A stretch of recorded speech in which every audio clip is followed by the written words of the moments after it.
UFOs exist. What is not certain is what they are. The Mutual UFO Network, or MUFON, watches the skies, investigating sightings soon after they occur. Their investigators use the tools of science, psychology, and law enforcement to get as close to the truth as the truth will allow. Unidentified flying objects definitely exist. Only their identity remains a mystery. The mystery of UFOs over Earth.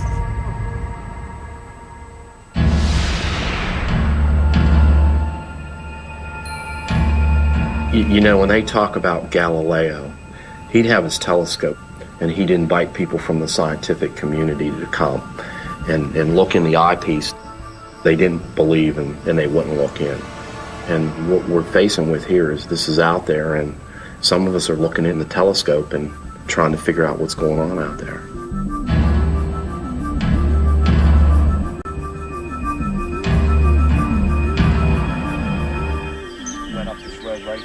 I'm MUFON's chief investigator for the states of North Carolina and Virginia. I essentially work as a volunteer and volunteer my time. I went to Fayetteville, North Carolina, and I met with Chris Bledsoe, and I videotaped what he was telling me. I know what I saw. There's no skeptic in the world. They can say what they want sitting behind a desk, but they won't hear. When I interviewed Chris, he described lights in the sky at 3 different locations. As you get into the UFO investigations, you'll find people always are describing things they can't find words for.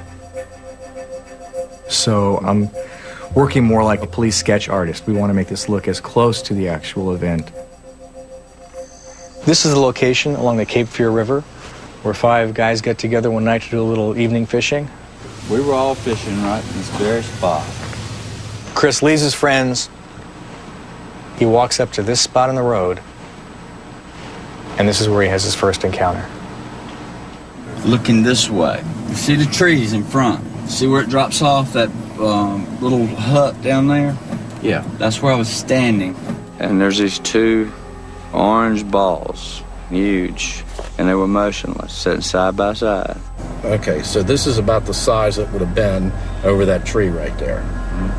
But what alerted me, a third one came in the blink of an eye. And I turned around in a pretty good clip, not running, but a good paced walk back to the river. Now, this is the point in the river. Chris races back to tell his friends what he's seen.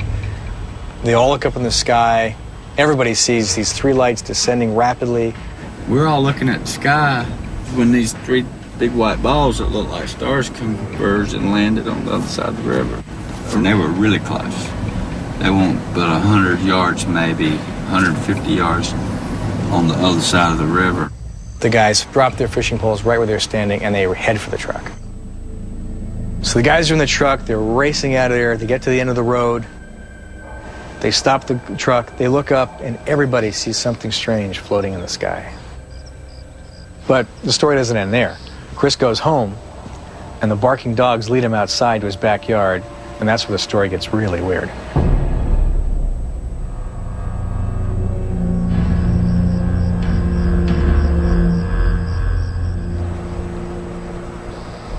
MUFON's a nonprofit scientific research organization. We have about 800 field investigators, and we get a lot of cases that come our way that we assign to local investigators. But when a real good case like this one comes along, I like to go on it personally. Tell me what happened. You came back from your walk. You came down here. The guys are fishing down here, Yeah, right? they're sitting right here, right on this bottom area. Chris appears to be a pretty respected member of the community. He's a commercial pilot. He was a very successful builder, had a good business. He's got a great family, raised 4 children, and for all intents and purposes seems to be a pretty stand-up guy.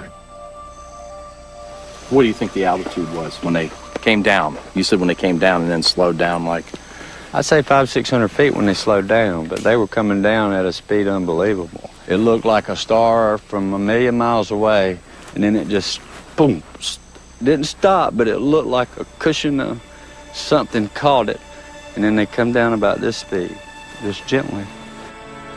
I have to say that Chris Sr. just came across so well. And his demeanor and his body language and just his very simple talk. And he was obviously a very intelligent man, but at the same time a very simple man. And I just got the sense that there was elements of truth here. And was that the end of it? It was the end until I got home. And then it started again at the house. What happened at the house? That's when my dogs went nuts, and I ran out to see what was bothering them. My Chesapeake took off in the woods. I ran around to cut them off, whatever it was, and that's when this entity is standing 3 or 5 feet away from me. So it went on a long time. I mean, it was a hectic night. It was totally something I'll never forget. It haunts me. My Chesapeake runs right to about right here and stops. I wasn't even thinking an entity or nothing like that. I'm thinking some sort of animal. All these dogs are facing this way. The Chesapeake's facing this way, and her hair is standing up from the back of her head to her rear end. I look back this way, and right there, it was just standing there. Right on that little rise, but if I reached my hand out and leaned over, I could touch it. And it would have been right about, yes sir, right there. No more than 3 or 4 feet away. That's the max. And he was no higher than, say, this high up on your arm. It didn't move, it didn't blink, it had red eyes, but it was glowing. I mean, look at the chill bumps. See that? Mm-hmm. You can't fake that, guys. As far as looking at it, it was just stoic. It was glowing, but there was no nose twitching, no muscle movement, just like a statue would be looking at. It looked like if you dipped a person in glass and it molded to their body, you could see through the glass inside. That's what it looked like. And it looked proportionately like a child, a little person. These creatures did not look like the standard close encounters aliens that we have kind of grown up to know and love, dipped in glass and a very shiny surface that apparently went from literally, fingertip to head and everything else. For a second, I was frightened, and I stood here and I said, okay, I'm a big guy. If you want me, you got me. You got me cornered. I have nowhere to go. This was an important part of this investigation for us because I think most people are going to look at what his reaction was and they're going to believe him. Were you moving around? I wasn't moving a bit. I was frozen, and I was looking at it, and it was looking at me, and I was thinking real fast, if it's going to get me, it's going to get me. And I just kind of calmed down and relaxed. And, I felt at peace at that moment. Where's the dog at this point? It was coming straight to it. Came right through here. When it got to right in there, the whole thing disappeared. Chris, thank you. Thank you. Do you mind if we just take a minute to discuss and evaluate? What do you think, man? I don't know. Undescribable.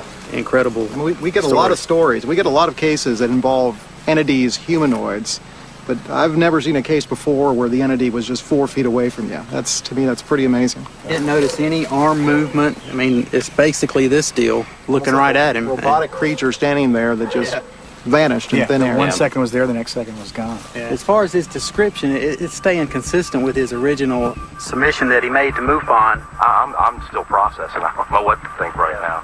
If he was hoaxing this, if he was trying to scam it, why wouldn't he just use the description everybody else uses? This is a very interesting case, but at the same time it's a very tough one because there's no physical evidence and we have to rely on strictly witness testimony. So far we've only been able to interview Chris, but there were 4 other people involved, and I'd really like to see what they have to say about this. As far as I know, we're getting invaded by UFOs. I remember being one on the right, one in the middle, and one toward the left. I'm thinking, boy, this is really sizing up to be a whopper. Like an invasion, you know what I'm saying? That's what we were thinking in our mind. An estimated 10,000 UFO sightings are reported each year. MUFON, the Mutual UFO Network, chronicles these sightings, but only investigates those they consider credible. The following is an account of one such investigation.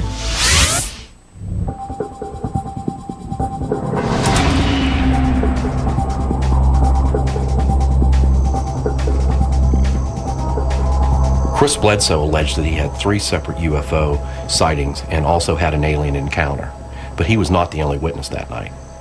Okay. Just try to remember back and tell me about what happened that night.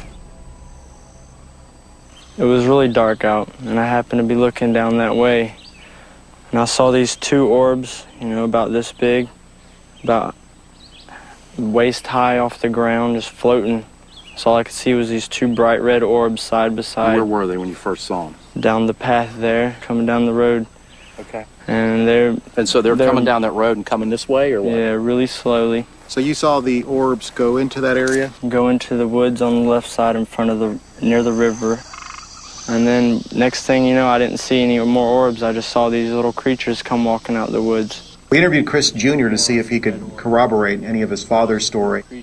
But it turns out he wasn't at the riverbank.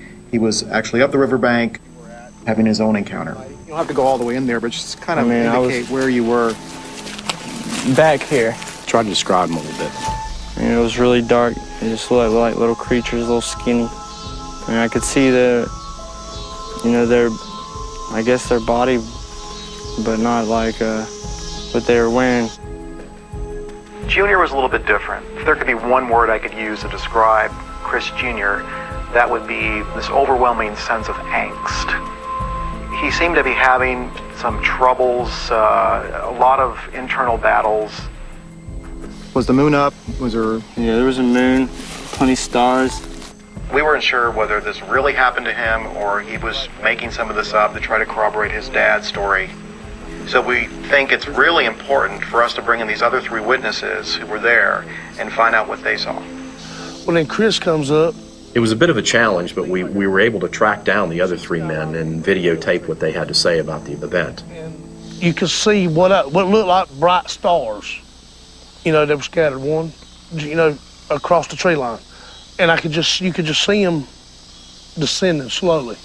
And it just like dropping, like I said, you know, it looked like a piece of hot steel or something, you know. They were orangish, and then you could see separate other colors. It was orange and maybe yellow. I remember being one on the right, one in the middle, and one toward the left. From that tree to this tree, they were right there. You could see them just perfect right there. That's when it freaked me out. And I said, hey guys, look, y'all see them? Y'all see these? I got so paranoid I opened my pocket knife. And that's when the panic set in, you know. There wasn't nothing normal about it. What if someone was to say, look, all you guys saw was some flares? I'd call them a lie. Have you seen flares before? Yeah. Any way they could have been flares, just military flares. Nah. Have you seen flares? We stood there for 5 or 10 minutes looking at them. Right. Ain't no flare gonna sit up there that long. Right. As I'm hearing these guys tell me their story, although there's some minor discrepancies here, basically everybody's pretty much telling us the same thing, and they're pretty much corroborating each other's stories. There wasn't no sound. I mean, it was dead still that night. No sound whatsoever. Did you hear any other noise, normal noises, birds, nothing, animals? It was quiet. It was quiet. It was just, you could have heard a rat piss on a piece of cotton. That's how quiet it was. One of the big discrepancies was the description of the large light that they saw at the top of the hill. 3 of them saw this big ball of light. When we come out of here, before we left, there was a light right yonder. It was a big light, right there in that field there. But Chris Sr. had this very vivid description of what the craft looked like. So we're not sure what to make of that. Somewhere between there and the highway was the spiked object that I described. It was just another big glowing light. It was like a... But then, you know, like I said, it just kind of just... Hold your hand up like that, kind of try to remember it. Well, from the distance, I could put my hand around it like that, maybe. If you look at the tree and the pole, it would have been, the nose of it would have been at the pole, and the rear end of it would have been past the tree. See the horse standing there? Right. That would have been about the back of it, or a little further behind him, and the front of it would have been along this pole over here. It was a good 40 feet. The other major discrepancy we saw in the stories was this whole issue of missing time, where Chris Sr. thought he was gone for maximum 20-30 minutes from the riverbank, but his companion said he had been gone for hours, and in fact they went to go look for him. Okay, Chris, now, you said it took you 20 minutes to get up here and back down again. And yes, sir. Okay, now, why did the other guys think it took longer than that?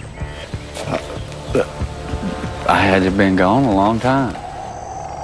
I remember that night that somebody had went looking for him in the truck. The truck was parked right there. When it got dark, you know, we kind of started wondering where Chris had got to. It was just me and Gene down there. Donnie went up the hill to get Chris so he didn't have to walk back or whatever. Went around there, hey, where you at? All of them said they drove up to the road at the end and drove back. And I know they left because they said they did, and the truck was moved. At some point, those guys said that they came up the road and went up there, turned around, and went back.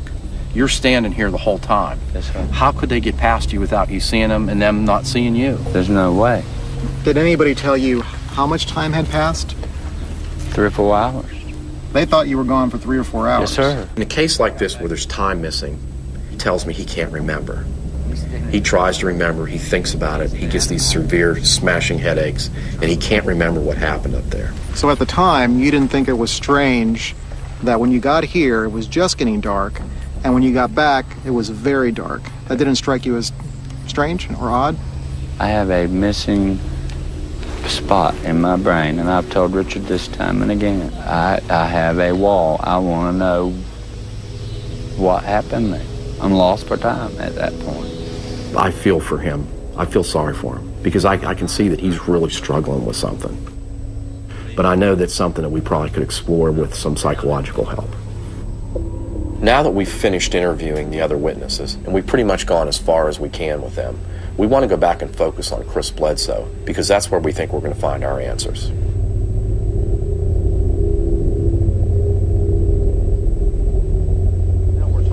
In cases like this where there's potential for having close encounters, what we found is that use of regression hypnosis can sometimes help us to uncover missing memories. It's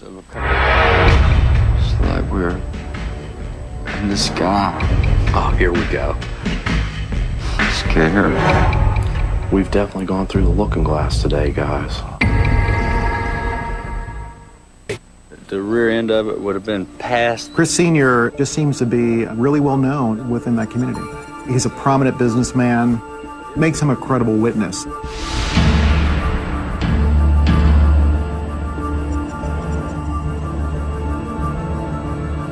We're not sure if what happened to Chris Bledsoe is real or fantasy, but we're hoping that regression hypnosis will provide that answer.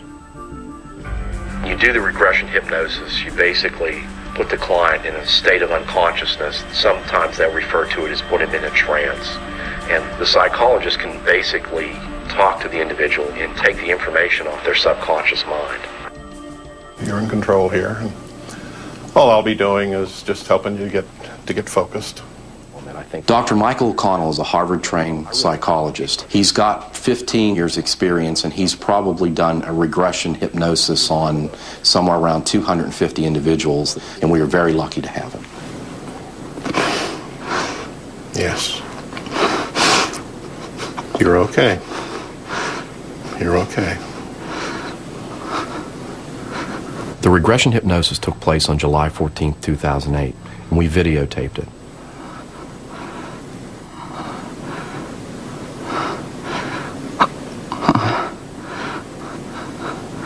Where are we going? I tried to hide. I couldn't. They're looking at me. There's 4 of them. They're so tall. Skinny. How tall are they? Real tall. 7 foot or better. They're not human. They're not human. 4 of them. Uh-huh. I just want to go home. Let me go. I want to see my son. Mm-hmm. What do you want? Wherever he was when they were doing this explains why. I mean, that would explain why when they come up the hill looking for him, he wasn't there. What does the room look like? It's round. It's dark in areas, but I can see lights, controls. I can feel no movement, none. Okay, Michael, go ahead. Push it to the limit. Are they telling you why you were chosen? Uh-huh. What reason was that? They're my guardians. Looking after you? Uh-huh. Your well-being? Uh-huh.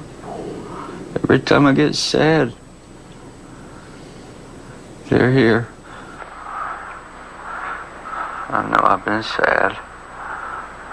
Is that why you come? Uh-huh. Are they the same ones that you saw in your backyard later? That's their children. Their children? Uh-huh. They let them out to play. In your backyard? This is just your routine, everyday stuff here, right? 20 years in the business. Have they been inside your home? Yeah. We've definitely gone through the looking glass today, guys. I've seen the tapes before, but this is one of the best ones I've ever seen. All the way up, you can feel it in your butt and your back. So what do you think? Oh. Was I abducted? A lot of similarities. Unfortunately, you're not unique in this world. Everything we were trying to figure out, you pretty much told us. Yeah. Really? Yeah. Yeah, you did real good. Wow. You did good. I'll show it to you. What we're watching here with Chris is very consistent with the typical abduction scenario. It obviously accounts for the missing time. Can I come back? It also accounts for the fact that someone got in the truck, drove up the hill to where he was, and he wasn't there. You said at one point, you said something about the little ones, and you said they put them out, let them out to play or something. That was kind of funny. Yeah, what are you talking about? Said, oh, they would just let them out to play. He said, in your backyard. You'll play in your backyard. This has been one hell of a week. It's been a roller coaster of emotions. So right now I think we're going to be mostly in analysis mode and trying to figure out where we're going to take the investigation next. And when I came home to tell everybody, I was rejected like I was completely nuts. If you'd come back and said this person's like totally psychotic, it would have made this real easy for us. All MUFON investigators are volunteers. Their full-time occupations range from police detectives to computer graphic designers to aeronautical engineers. They bring their skills to each investigation. Let me go. I want to see my son.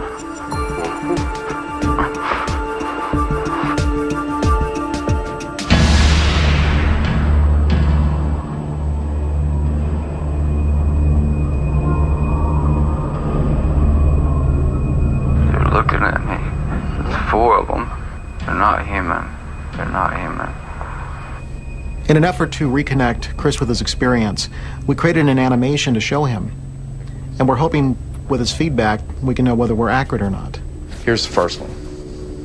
What we're looking at here would be when you guys were at the riverbank and you saw the lights come over. How's that look? It's pretty close. The 3rd orb should be where the further one is on the left. You want me to back this up a little bit, No, Chris? stop it right there. When I first came up the road, I was looking that way. It was about this amount of light. There was one here, more like this high. And this one that was stationary was here. And then one came from here in a blink of an eye and stopped just above those trees right there. So the fact that Chris was able to point out the discrepancies in the animation and how they could be fixed lends more credibility to his testimony. The way he's got it's pretty close. Right there. See that spike? Is that sticking out on the front? He does have Do away with those. I mean, a few changes and it'll be... Well, we're going to go back and we'll get it fixed so it's right like you showed us. Now that we have Chris's feedback, we can finalize the animation.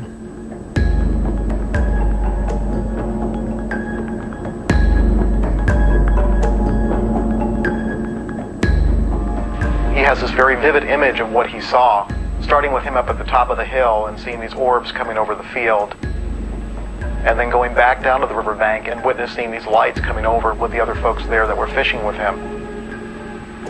And then all of them getting back in the truck and going to the top of the hill again and seeing this strange spike craft.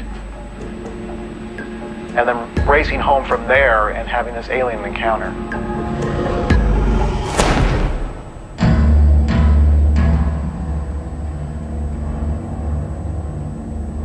It changed everybody in our house.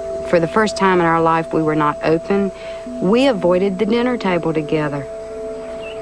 I've been ashamed to share anything with anybody, and I have neglected some family members, avoided them intentionally. It's been emotional, it's been stressful, it's been horrifying. In fact, can I tell you this?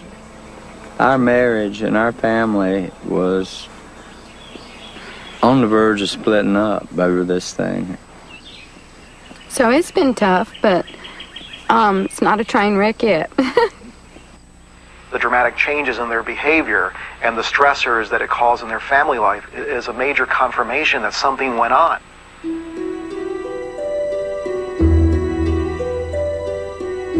Chris had more to lose than to gain by making up the story. So the question is, did he really see UFOs and was he abducted? Or is this all in his head? Debbie, James Carrion. Hi, James. It's a pleasure to meet you. You're actually going to be able to come up with a diagnosis, whether there's any elements of fantasy proneness, any red flags you're looking for in terms of could it be a hoax? You know, I'm going to do an in-depth interview with him and try to get as much information as I can. Personality disorders I would be looking for in a case like this would be something like narcissistic personality disorder, or their proneness to fantasy, or if they have any sociopathic tendencies. Debbie, Richard. Hi. Debbie, Chris, Hi. Glensa. Nice to meet you. This is Chris's wife, How you Vaughn. doing? Hi, Vaughn. Nice to meet you. Nice to meet you. What I was really looking for was whether he showed any indications of these personality disorders that would really tell me that there's a hoax going on here. Debbie's a psychiatric social worker. She's a professor, a college professor in Maryland. Just tell her, you know, just be open. Tell her what you're thinking, and I think everything will be fine. Okay. Make yourself at home. Thanks. First test is a skid. You just do a general interview. Are people anxious? Are they depressed? From that very structured interview, you piece together a diagnosis. And the other test is the MMPI-2, and that is personality inventory. What are his general features, how he portrays himself in the world, how he reacts in different situations. So we thought those two would be the best tests to give. So has there ever been a period of time when you felt deeply depressed?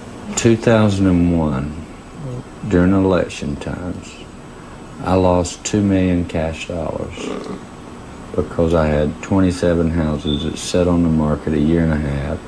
It caused a lot of depression, but I never told my family the stress that I was under because I sheltered them. Well, it made my condition very rough. And you always have a sense of who you are? Yeah, okay. So you don't lose touch with that. About that night and what happened, would you describe that as a trauma? Oh, it was definitely traumatic. Yes, ma'am. It's very painful to think about it. And when I came home to tell everybody I was rejected, like I was completely nuts. Yeah, you have a lot of pain about that. Yeah. There's nothing to indicate that in my conversation today with Chris that he's experiencing any break with reality. And certainly was not indicated in the SCID interview that Chris Sr. is psychotic. On the other hand, he sort of has a proneness to unusual ideas and beliefs, which probably made him more susceptible, but certainly did not create any kind of mental illness. Debbie administered a second test, the MMPI-2, the Minnesota Multiphasic Personality Inventory Test. And the test shows he's in his right mind. The MMPI basically said that he is vulnerable, and being vulnerable, he could have a certain level of psychotic or disturbed thinking, but that really seems unlikely, and actually his personality profile doesn't indicate that he's sort of prone to, making up lies or conspiring or things like that. If you'd come back and said this person's like totally psychotic, and it would have made this real easy for us. And that never came up. Yeah. I was pretty relieved that I didn't see any of the major personality disorders there. So I'm pretty convinced that this is not something that was hoaxed. Come on, talk for me. Wish you would. It simply doesn't make any sense whatsoever that he would lie about it, that he would collude with others to lie about it, that he would conspire with anyone. You risk more coming forward with a story like this than you would ever gain. But the bottom line is, it's Chris Sr.'s word about whether he saw this creature. And that's why we have to do the polygraph. Did you make up any of the information regarding the entity you reported seeing on the night in question? No. How would you summarize the test?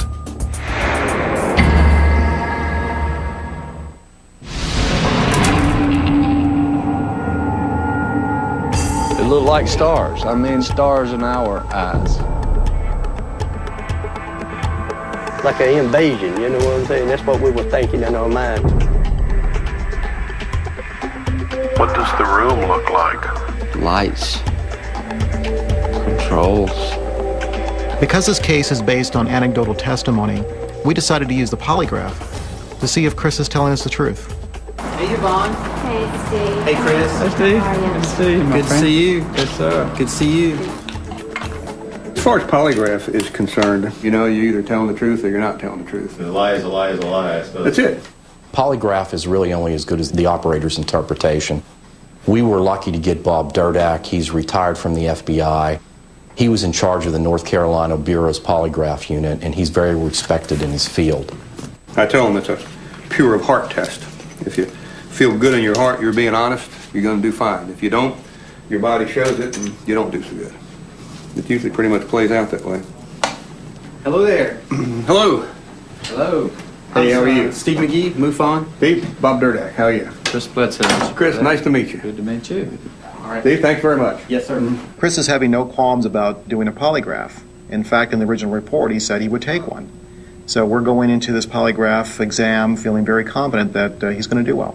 The real lie detector in this whole equation is you, because you're the only one that knows the truth, and you're telling this instrument here what's going on inside your body, and that's what we're using to determine whether you're being truthful or not.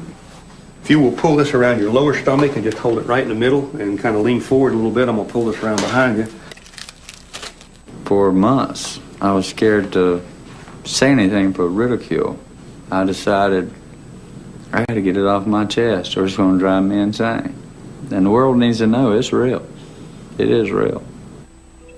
I'm thinking, if he comes out and passes, this is going to make this real easy. And it's going to shorten our time here. I suffer anxiety anyhow, that's part of it. Just try to be as relaxed as you can. Okay, ready to go? Yes, sir. Test is now beginning. Is your first name Christopher? Yes. Is there anything in your background that would cast doubt on your honesty or integrity? No. Did you make up any of the information concerning what you saw in the sky on the night in question? No. Have you conspired with anyone to provide false information regarding what happened on the night in question? No. Did you make up any of the information regarding the entity you reported seeing on the night in question? No. How would you summarize the test? Well, I'd say he failed the test. I'm going to tell you that his deceptive responses were focused around things that he actually saw that night. He wasn't being truthful about the entity? I don't think so. What do you think he was being truthful about? I mean, it's hard to say. I mean, it's going to be a speculation no matter what I say. Is everything he said a lie? You can't glean that just from the polygraph. You can glean that from the investigation, the information you collect, and everything should fit at some point. Did you make up any of the information concerning what you saw in the sky on the night in question? How did he score there? Well, if you just took the numerical score, he would have been inconclusive in that. The one he had deceptive response to was the entity, seeing the entity. You know, he kept saying, I'm not sure myself when I think about it if I really saw it or not, but I know I did. He didn't come right out and tell us everything was a lie, but basically the part about the entity reflected negatively in the polygraph. I ended up doing 2 series. So even though I may feel disappointed, in the back of my mind, I'm saying reserve judgment. Reserve judgment. So you have to weigh all that evidence, and it really comes down to who do you believe? Essentially, it was negative. Basically, the operator's telling us that he wasn't being honest. He was neutral on the orange orbs, and he was neutral on the lights in the skies. I think we're all a little disappointed. Honestly, the relationship I've developed with Chris, I really felt like I owed it to him to sit down and talk to him about it. This was going to be his chance to either confirm or deny that he still was going to stick to his guns, or he was going to finally come out and admit that, no, guys, all right, you got me. We wanted to talk to you and get your reaction. Okay. Because I was basically going to hit him right between the eyes with it and see what he says. Hopefully, he'll benefit somehow, some way. MUFON annually investigates an average of 5,000 reported UFO sightings. Approximately 85% are dismissed as either misidentification of natural phenomenon, man-made activity, or deliberate hoax. 15% remain unexplained.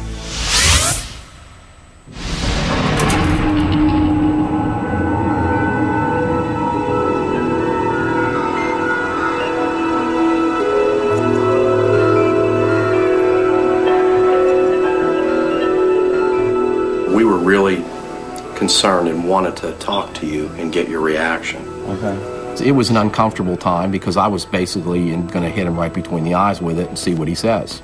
The question about the entity is where the concern came in. Okay.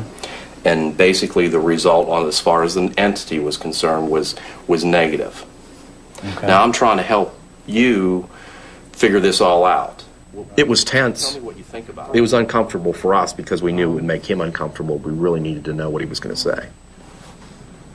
I know my mind. Remember me telling you there's like 2 parts of me? There's an inner part that says this was there, and there's an outer part that says maybe, maybe not. But I know what I saw, and I have nightmares with it. It never leaves my mind, and it was there. I'd stake my life on it. It was tough. It was tough not to believe him. He was so sincere and so strong about what he was saying. Well, I know what I saw. There is no doubt in my mind what I saw. Whatever this machine says, I don't know. And don't care. But I know what I saw. And I go over and over in my mind because it's hard to believe yourself. He stuck to his guns. He was very sincere. So in my mind, the story still goes. I mean, the story still seems credible.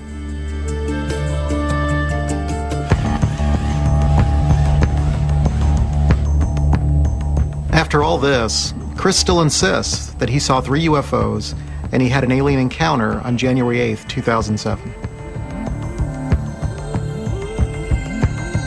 Now that the animation has given us this very vivid description of the object, we can check our archives to see if somebody else had a similar sighting. In cases like this, you really just have to pull all the stops and make sure you're covering all your bases. gathering corroborative information from law enforcement, from the local newspapers and media to see who else may have reported something similar.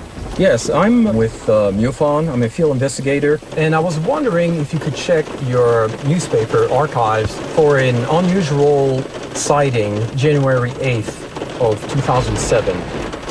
Okay, when I searched after January 1st of 2007, I don't see any local stories.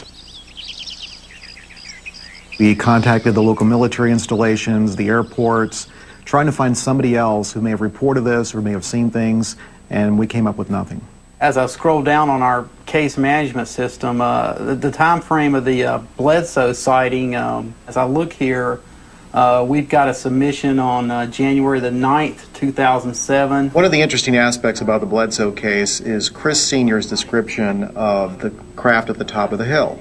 What struck me as I'm going back through the MUFON archives is we found a similar case from 2001 up in Wisconsin where the craft that was seen there was almost identical to what Chris was describing. The whole egg shape and the protrusions. In fact, when I put them side by side, I was amazed at how similar they were.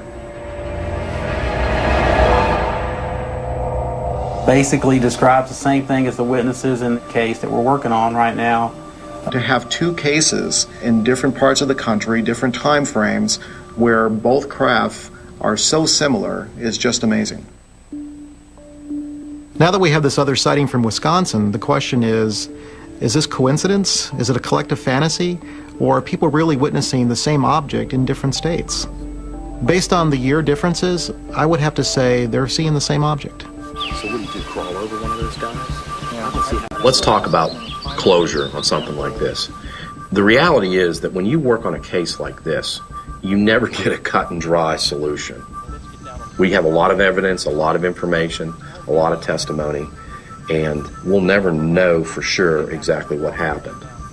So it's frustrating to us that we haven't been able to gather the necessary data we want to prove that something really happened. But at the same time, we know this is happening. We know that people are experiencing this, and we really would be remiss if we didn't investigate it. We can't simply ignore it. These are things that are happening to people every day, and they're having these experiences, so we want to be there to be able to not only try to figure out what's going on, but try to secure some sort of proof that this is a reality.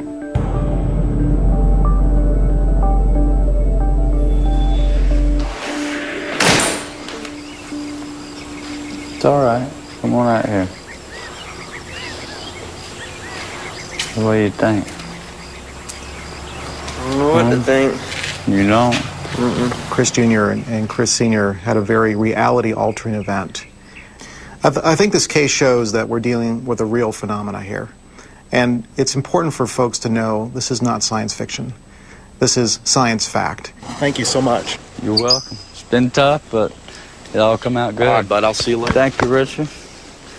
Thank see you later, man. Later, buddy. Thank you. It's worse if you're quiet about it. It'll never leave what I saw, and one day, everybody will know the truth. One day.